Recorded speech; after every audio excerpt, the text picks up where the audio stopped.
na ang bagyong Maymay at isa na lamang itong tropical depression ayon sa 11 AM bulletin ng Pag-asa ngayong Huwebes, August 6.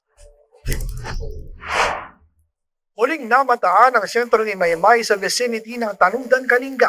Posible rin itong humina pa at maging low pressure area mamayang hapon o gabi. Pero nakataas pa rin ang signal number 1 sa Ilocos Norte, Ilocos Sur, La Union, northwestern portion of Pangasinan, Apayao, Abra, Kalinga at Mountain Province. Ganon din sa Ifugao, Benguet, Cagayan, Isabela, Quirino, Nueva Vizcaya at Aurora. Samantala, patuloy ang pagtutok ng National Disaster Risk Reduction and Management Council sa mga apektadong rehiyon sa bansa dulot ng pag-ulang dala ng bagyong Maymay at Habagat.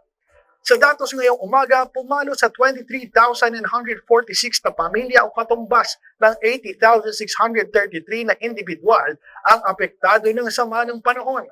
Mula sa naturang bilang, 6,929 ang nasa evacuation centers sa Ilocos, Cordillera, Cagayan Valley, Central Luzon, Zamboanga at Bangsamoro Autonomous Region. Sa ngayon, aabot na sa 1.38 million pesos ang naipaabot ng pamahalaan na tulong sa mga apektadong residente dulot ng bagyo.